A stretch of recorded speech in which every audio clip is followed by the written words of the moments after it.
말씀은 마태복음 22장 1절에서 14절까지입니다. 마태복음 22장 1절에서 14절까지 한 절씩 교독하겠습니다.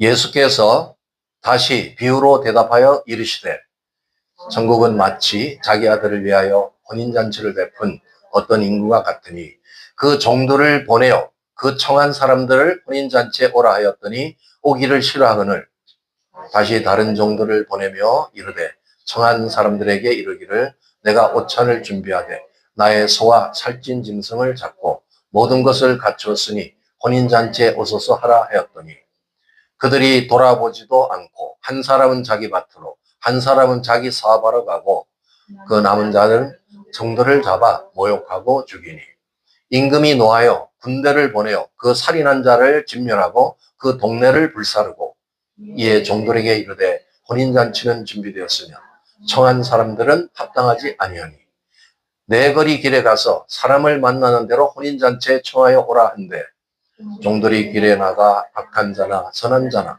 만나는 대로 모두 데려오니 혼인잔치에 손님들이 가득한지라.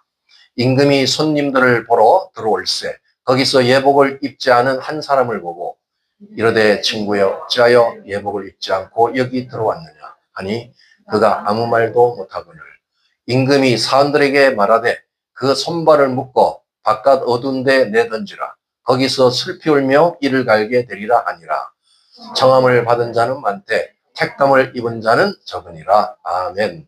네, 오늘 마태복음 강의 31번째 시간으로 왕의 변론 이런 제목으로 말씀을 선포합니다.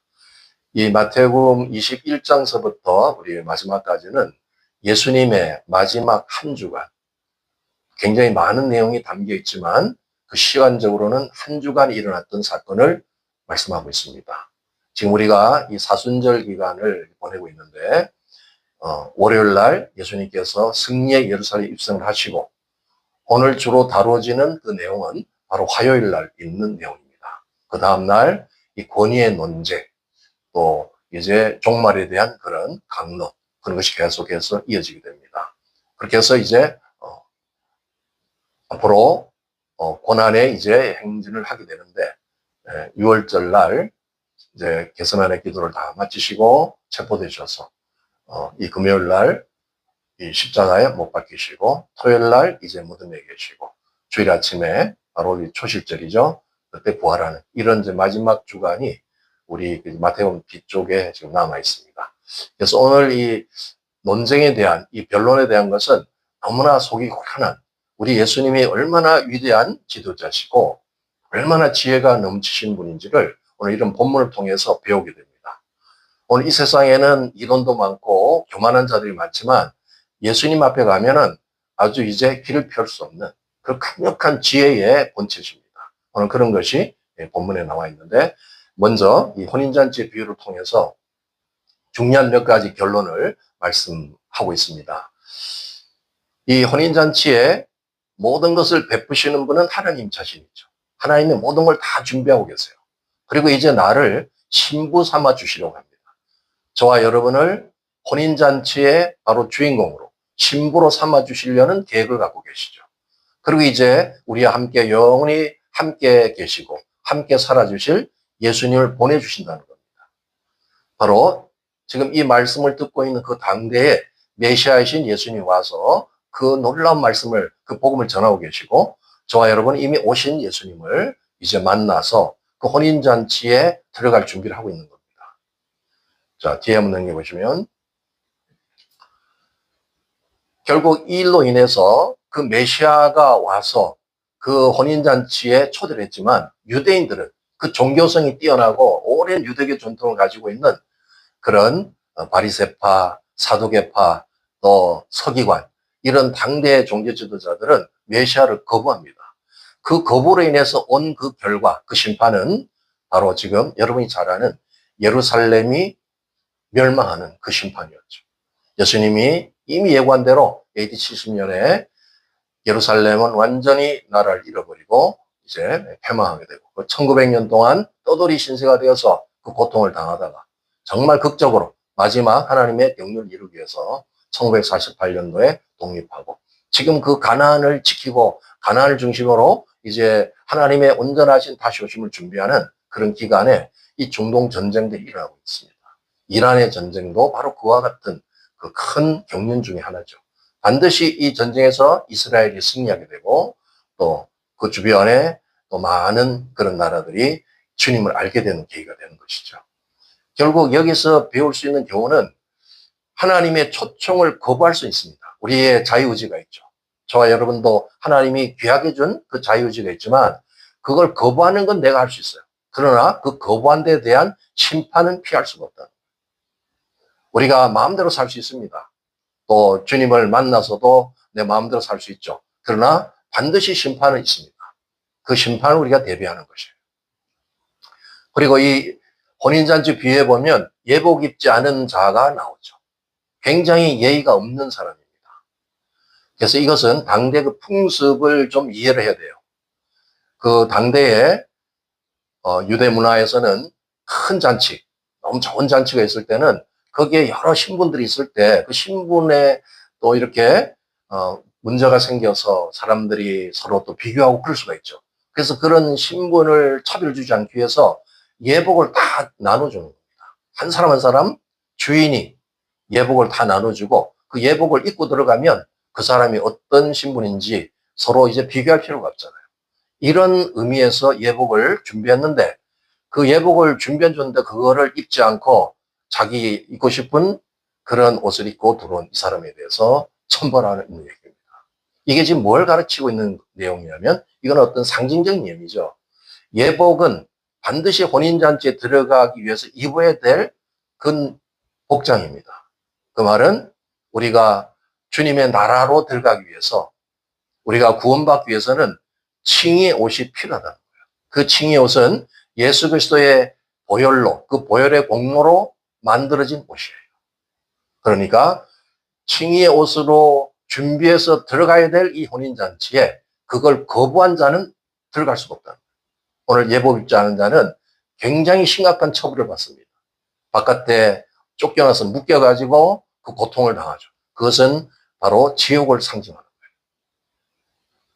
거예요. 하나님의 나라는 주님이 부르실 때 거기에 의지로 잘 따라서 이제 선택받은 자들만이 들어갈 수가 있습니다. 오늘 우리 시대도 자신의 종교성, 어떤 자기의 노력, 또 자기가 갖고 있는 의를 통해서 하나님 나라에 들어가려는 사람들이 있어요. 그것은 들어갈 수가 없습니다. 왜냐하면 그건 예복이 아니기 때문이죠. 처음부터 끝까지 하나님 나라는 하나님의 은혜로 시작하는 거예요.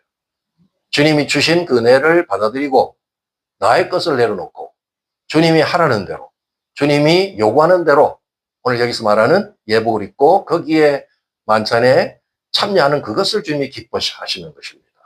그런데 우리의 그 온전치 못한 그 자기의 그 종교성 이런 것 때문에 하나님 나라를 오히려 방해하는 자들이 있어요. 우리는 철저히 자기 자신을 돌아보고 내가 우쭐하고 내가 뭔가를 이렇게 체계를 세우는 그런 자기 의를 과감하게 벗어버려야 됩니다. 주님이 주시는 은혜 옷만이 필요한 거예요. 천국은 그런 자들만이 들어가기 때문입니다.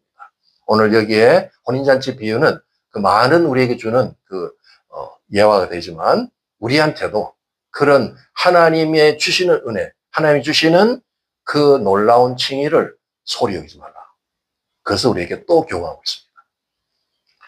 이제 계속해서 22장은 많은 논쟁이 있는데 어떤 때는 예수님이 그 사역을 위해서 이렇게 어떤 때는 논쟁을 피하기도 하지만 이제 주님의 때가 가깝기 때문에 그 당대 종교자들을 정면으로 같이 한번 대결하는 그런 모습이죠.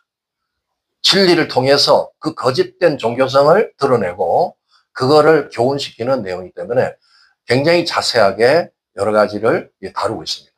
지금 이제 22장 17절부터 22절까지 읽겠는데 그 15절부터 진행되지만 그 내용만 읽으면 됩니다. 그래서 그 당대에 로마의 식민지를 살고 있었던 모든 자들은 로마에 세금을 바쳐야 됩니다. 그게 바로 인두세라는 거예요. 사람당 바치는 인두세를 놓고 지금 시험을 하는 거예요.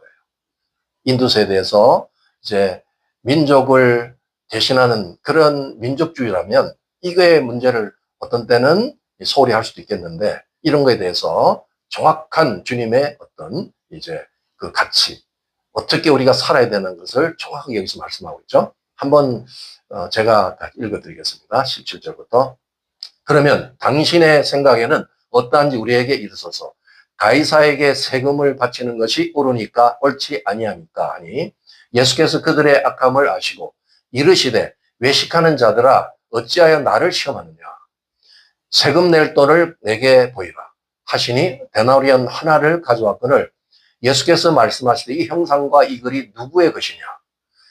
이르되 가이사의 것이니이다. 이에 이르시되 그런즉 가이사의 것은 가이사에게 하나님의 것은 하나님께 바치라 하시니 그들이 이 말씀을 듣고 놀랍게 여겨 예수를 떠나가니라.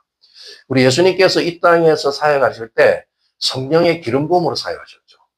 그의 모든 능력의 행함과 그가 진리를 전하는 과정에서도 성령의 은사를 사용했어요. 이 은사가 어떤 은사냐? 지혜의 말씀 은사입니다. 우리에게도 지혜의 말씀 은사가 필요해요. 그걸 구하셔야 돼요. 지혜 은사라는 것은 상황을 잘 분석해서 가장 여유적절한 그런 말씀, 그것을 전하는 거예요. 가끔 보면 이렇게 사오정들 있죠. 얘기를 하는데 상대방의 의도를 모르고 자기 혼자 떠드는 그런 사람들이 있어요. 이거는 이제 지혜의 말씀을 구해야 돼요. 그 말씀을 통해서 상대방이 가장 아름답게 그 내용을 파악해서 은혜 받는 거예요. 지금 이 바리새파는 예수님한테 이제 어떤 그 시험을 걸어가지고 말을 잘못하도록 유도하는 겁니다. 그래서 그가 잘못해서 이제 납세 이런 거 소리하면 로마 법에 그냥 고발해가지고 잡아가게 하려고 이런 어떤 의도를 가지고 있을 때 그 마음을 읽고 딱 한마디 하신 거예요. 가이사의 것은 가이사에게, 하나님의 것은 하나님께 바치라. 이 한 말에 그들이 아주 그냥 출행난을 먹고 말죠. 너무 강력한 그런 지혜 말씀입니다. 내가 누구의 소속인가를 잘 생각하는 거예요. 우리가 지금 살아가는데 아마 그 당시 그 유대인들과 마찬가지로 우리도 소속이 두 소속이 있어요. 우리는 이 세상 정부에 소속돼 있죠. 여러분 이곳에 미국의 시민권자든 아니든 미국에 살면 미국의 소속이라고요. 그리고 우리는 또 하늘의 소속이야. 하나님의 자녀들이야. 그러니까 그 소속을 분명히 해서 네가 어디에 속해 있느냐에 따라서 그 의무를 다하라는 거예요. 나는 누구냐? 그 정체성을 확인하고 이제 하나님께 네가 소속됐다면 하나님께 드릴 수 있는 것을 드리라 얘기하는 거죠.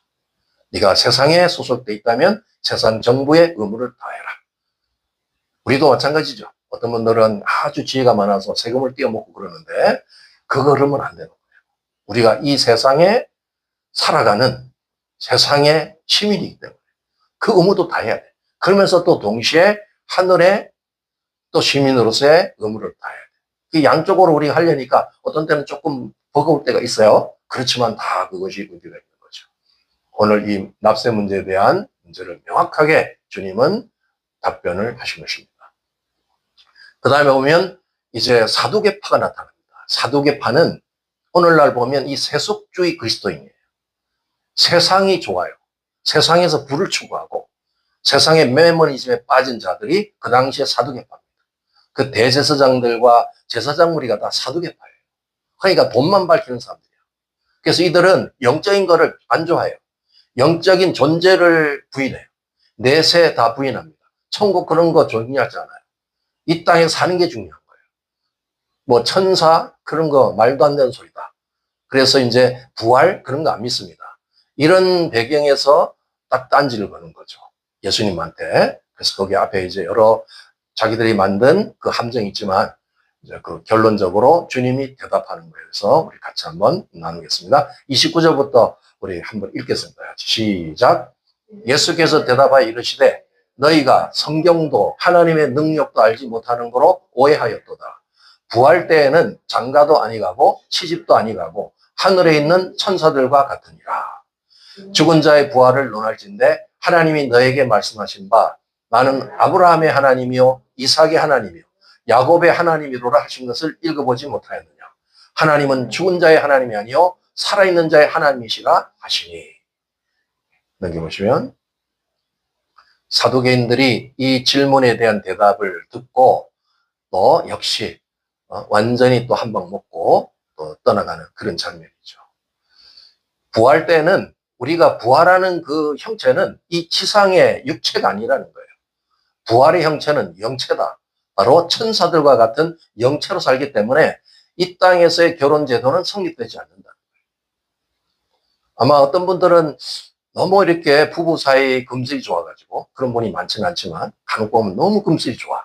그래서 우리는 다시 태어나도 당신하고 살 거야. 우리 천국 가서도 같이 부부하자. 이런 사람도 있는데 꿈 깨셔야 됩니다. 천국 가서는 갈라서야 돼. 아무리 좋아도 어쩔 수 없어. 결혼 제도가 없기 때문에. 주님이 하신 직접적인 말씀이니까 그 말씀 믿어야 되죠. 그래서 또 천국 가서 뭐 이렇게 또 결혼할 생각 이런 거 하지 마시고 지금 이 땅에서는 잘 사세요. 열심히 부부 또 이렇게 내주준 그런 귀한 삶을 누리는 것입니다. 사두개인은 그 마음 심령 속에 영적인 것이 없는 사람들이야.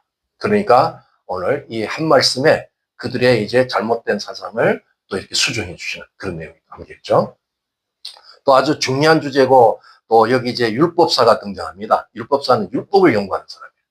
평생 율법만 가지고 율법을 이렇게 또 해석해주고 율법사의 그런 조언을 따라서 또 율법을 지키도록 그 하는 분인데 이 율법사가 또 딴지를 걸어요. 이제 예수님은 거기 넘어가지 않죠. 그래서 이제 제가 한번 또 읽어드릴게요. 그 중에 한 율법사가 예수를 시험하여 묻되 선생님 율법 중에서 어느 계명이 크니까? 예수께서 이르시되 내 마음을 다하고 목숨을 다하고 뜻을 다하여 주 너희 하나님을 사랑하라 하셨으니 이것이 크고 첫째 되는 계명이요 둘째도 그와 같으니 내 이웃을 내 자신과 같이 사랑하라 하셨으니 이 두 계명이 온 율법과 선지자의 강령이니라. 이 온 율법과 선지자는 구약 성경, 구약의 율법을 다 말하는 거죠. 거기에 강령 이런 뜻은 이제 영어로는 행언 이런 뜻인데 그것을 받쳐주는 단단히 받쳐주는 계명이다. 그 구약에는 율법사들이 전부 다 율법을 연구해 보니까 613개의 율법이 있어요. 그걸 계율이라고 그래요. 하지 마라, 하라. 그래서 나눠져 있습니다. 그 613개를 지킨다는 게 쉽지 않습니다. 그래서 율법사가 이걸 가지고 지금 도전해 오죠. 근데 예수님은 아주 간략하게 정리했습니다. 딱 하나, 사랑의 계명. 내 이웃을 내 몸같이 사랑하는 이웃 사랑. 또 하나님 우리 아버지를 몸과 마음과 뜻을 다해서 힘을 다해서 사랑하는 거. 그래서 하나님 사랑, 이웃 사랑 딱 두 계명으로 요약했죠. 그 앞에서 이제 율법사는 또 항복하고 맙니다. 평생 율법의 전문가이시고 율법을 위해서 사는 이들이 바로 예수님이 보신 그 강조점. 그 율법에 매여서 사는 게 아니라 율법의 정신은 사랑이다. 그 사랑을 행함으로써 율법은 다 완성되는 것이다. 이렇게 말씀합니다. 저와 여러분이 우리 구약을 다 모르더라도 바로 예수님의 저 계명, 그 율법의 사랑의 계명을 지키고 있다면 율법을 다 이루고 있는 거예요. 할렐루야. 그게 우리의 가치관이 돼야 됩니다. 여기서 목숨을 다해서 하나님을 사랑한다 그 말은 우리의 모든 걸 다해서 하나님 나라를 위해서 봉사한다는 뜻이에요. 때로는 하나님이 그 나라를 위해서 우리에게 요구한다면 우리는 목숨을 드릴 수도 있어야 된다는 거예요. 그런 의미로 그 사랑의 그 가치를 말하죠. 그냥 뭐 사랑해도 되고 안 해도 되고 그런 것이 아니라 목숨을 다해서 진짜 사랑하라는 거예요. 또 뜻을 다해서 사랑하라는 말은 하나님의 뜻에 복종하는 사랑. 우리가 어떤 감성적인 그런 사랑을 말하는 게 아니에요. 성경에서 말하는 사랑은 복종, 순종의 사랑이에요. 네가 나를 진짜 사랑한다면 나의 뜻을 지키는 것이다. 그게 나를 사랑하는 것이다. 이렇게 말씀하죠. 또 누가복음에는 병행 구절인데 힘을 다해서 사랑한다는 말이 추가되어 있습니다. 이것은 하나님의 영광을 위해서 나는 나의 힘을 다해서 수고를 다한다. 내가 수고하는 최고의 대상은 바로 하나님 자신이라는 거예요. 여러분이 이제 일주일 동안 삶을 살면서 힘을 많이 쏟았죠. 뭘 위해서 힘을 쏟으셨나요? 나는 힘 많이 썼어. 근데 뭘 위해서 힘을 썼냐가 중요하죠. 하나님이 우리에게 바라는 것은 네 힘을 잘 좀 비축해가지고 나의 영광, 나를 위해서 좀 수고하는 데 힘을 써라. 이렇게 말씀합니다. 그렇다면 여러분이 이 쉬운 대답을 통해서 우리가 삶에 적용한다는 것은 쉬운 게 아니라는 걸 알 수 있죠. 그러니까 율법사도 그런 깊은 내면을 이렇게 전달해주는 예수님 앞에서는 꼼짝할 수 없었던 거죠. 자, 여러분이 진짜 하나님을 사랑하고 이웃을 사랑하는 그런 계명을 이루는 삶이 되길 예수님 축복합니다. 이제 계속해서 질문만 받았죠. 이게 끝도 없이 갈 거예요. 그러니까 예수님 이제 딱 보시고 딱 끊어야 돼. 쓸데없는 질문 계속 해가지고 시간 낭비할 수 없죠. 그래서 거꾸로 질문하세요. 놀랍지 않습니까? 질문을 대받아 쳐가지고 니들이 이제 답해봐라. 그러면서 마지막 말씀하신 게 오늘 이 본문의 마지막. 같이 한번 읽겠습니다. 시작. 바리새인들이 모였을 때 예수께서 그들에게 물으시되 너희는 그리스도에 대하여 어떻게 생각하느냐? 누구의 자손이냐? 대답하되 다윗의 자손입니다. 이르시되 그러면 다윗이 성령에 감동하여 어찌 그리스도를 주라 칭하여 말하되 주께서 내 주께 이르시되 내가 내 원수를 내 발 아래 둘 때까지 내 우편에 앉아 있으라 하셨도다 하였느냐. 다윗이 그리스도를 주라 칭하였은즉 어찌 그의 자손이 되겠느냐 하시니 한마디도 능히 대답하는 자가 없고 그날부터 감히 그에게 묻는 자도 없더라. 딱 그냥 피리어드 딱 찍어버렸죠. 예수님이 이 교만하고 지식이 충만한 바른 지식도 아닌 진리가 아닌 그 헛된 율법적인 이런 이제 종교적인 지식을 가진 그 당대 율법사, 바리새파, 사두개인들을 아주 딱 그 한마디로 요약해서 승리해버리는 그 질문 그겁니다. 그리스도를 다 기대하고 있죠. 그리스도, 메시아. 그 메시아를 부를 때 다윗의 자손이라 그러거든요. 그리고 다윗의 자손이라 한번 쓰죠. 그런데 예수님께서는 니들이 쓰고 있는 그 다윗의 자손 그 말 잘못됐다. 다윗은 그리스도를 향해서 주라고 했는데 어떻게 그리스도가 다윗의 자손이 될 수 있겠냐. 대답해보라 했을 때 아무도 대답 못하죠. 오늘 우리가 배워야 될 것은 이와 같은 예수님의 지혜, 예수님이 삶에 꼭 필요한 얘기를 해요. 그래서 우리가 입을 띄어서 말씀할 때는 진리가 나가고 지혜가 나가고 사람을 살리는 그런 생명의 말씀이 나가야 돼요. 그 쓸데없는 소리 해서 세월 낭비하지 말고 우리가 이제 뭐 이렇게 말하는 것도 주님으로부터 임파테이션 받아요. 기름 부음을 받으셔야 돼요. 그래서 영혼을 살리는 말, 그죠? 엉뚱하고 쓸데없는 소리 할 때는 잘 정리해서 바른 진리로 전달해주고 이런 걸 오늘 화요일 날 있었던 그 예수님의 변론 사건을 통해서 배우게 되는 겁니다. 우리 예수님은 참 놀라우신 분이에요. 그래서 그분 자체가 정확한 목적을 갖고 있고 정확한 진리 자체이시고 정확한 하나님의 메시지를 정말 과감히 전하시는 그런 강력한 우리의 교사시라는 걸 이제 배우게 됩니다. 오늘 말씀을 통해서 우리가 다 저와 여러분이 이제 혼인잔치에 부르심을 받은 자들입니다. 거기에 택함을 받고 온전한 혼인잔치에 참여할 수 있도록 또 이제 우리의 몸과 마음과 뜻을 다해서 하나님을 진정을 사랑하고 내 이웃을 내 몸과 같이 사랑해서 정말 하나님이 우리에게 바라는 그 계명을 이루는 그런 삶이 될 수 있도록 또 우리 사순절 기간을 뜻깊게 지금 보내고 있을 겁니다. 그 사순절 특별히 다음 주부터 종료주일과 고난주간이 시작되는데 그 마지막 사순절 잘 우리가 보내고 주 예수님의 그 귀한 은혜, 사랑, 그 십자가를 다시 한번 깊이 묵상하면서 더 주님하고 많은 교제를 나누시는 그런 시간들 될 수 있도록 또 지금 이제 이란과 미국, 이스라엘 이 전쟁 빨리 끝나는 게 좋겠죠. 하나님의 온전한 뜻대로 전쟁이 끝나고 또 거기에 모든 게 빨리 회복되고 이 일을 통해서 하나님이 하실 그 뜻을 이룰 수 있도록 위해서 우리 주여 삼창하시고 간절히 통성으로 기도하겠습니다. 주여, 주여.